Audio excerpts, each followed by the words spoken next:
لو بتدور على ام دي 2 جين 4 بسرعة 6000 ميجا في الثانية يشتغل على الكمبيوتر والبلاي ستيشن 5 وسعره أقل من 4000 جنيه يبقى الفيديو ده عشانك يا صديقي. هيا بينا في رحلة شبابية جديدة.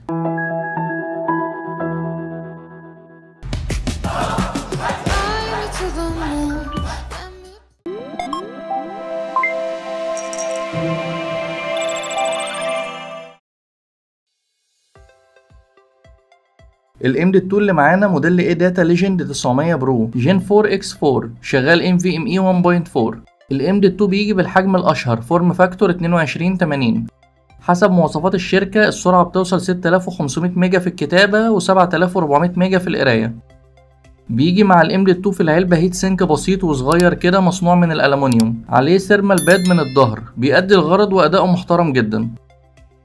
عندنا 3 دي ناند من نوع كيو ال سي تصنيع مايكرون اللي هي ريبراندد بقت اي داتا، والكنترولر من شركة انوجريت بالموديل الظاهر على الشاشة. عندنا خاصية ال SLC كاش ودي بتخلي الكنترولر يتعامل مع الشريحة على انها SLC، كل ده بشكل افتراضي طبعا. وكمان عندنا هوست ميموري بفر اللي هي HMB. الام دي 2 فيه خاصية ال ECC لتصليح الأخطاء. التقنيات دي كلها بتحقق سرعة وكفاءة أفضل. التيرا بايتس ريتن او التي بي دبليو لنسخة الواحد تيرا هي 600 تيرا بايت، والاربعة تيرا 2400 تيرا بايت. الام دي 2 متوفر بمساحات من اول تيرا لغاية 4 تيرا، وعندنا دعم كامل للبي اس 5.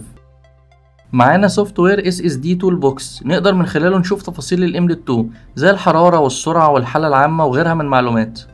الضمان من اي داتا لمدة 5 سنين، وده وقت طويل بيعبر عن ثقة كبيرة في الجودة. سعر الام دي 2 نسخة الواحد تيرا $80 يعني حوالي 4000 جنيه مصري تقريبا. التجربة كانت في حرارة الغرفة العادية وجهاز التجربة بالمواصفات الظاهرة على الشاشة. أثناء تجربتنا للام دي 2 تحت ضغط وفي أكتر من اختبار وصلنا في القراية لمعدل سرعات 7200 ميجا، وده تقريبا مظبوط زي ما الشركة موضحة. والكتابة كانت 5900 ميجا في أحسن الظروف، وده أقل من الرسمي بحوالي 500 ميجا. عملنا كوبي الملفات كبيرة وضغطنا جامد على الام دي 2 عشان نقدر نقيمه. الحرارة تحت أعلى ضغط وصلت 71، وفي الوضع الطبيعي كانت 55 متوسط. الهيت سينك بسيط لكنه محترم وعمل اللي عليه. التست بتاعنا كان على أكتر من برنامج، والأداء كان اوفر اول مستقر مش وحش خالص. ما فيهوش طبعا دي رام كاش، والعمر الافتراضي مش كبير قوي، وال3 دي ناند مش تي ال سي، بس يعني بالميزانية دي مش هناخد كل حاجة طبعا.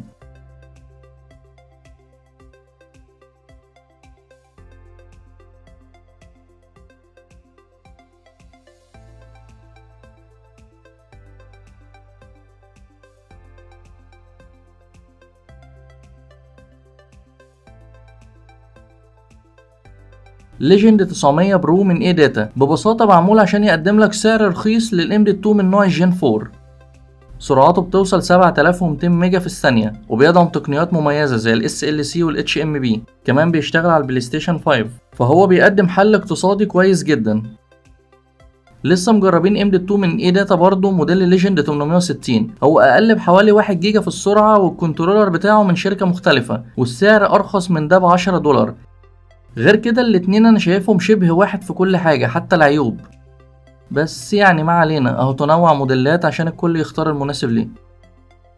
لو ميزانيتك مش عالية بس حابب تجرب سرعات الجين 4 NVMe وتاخد ضمان طويل لمدة 5 سنين، يبقى الليجند 900 برو اختيار كويس قوي، تقدر تمشي بيه نفسك شوية وحدثه قدام لو حبيت.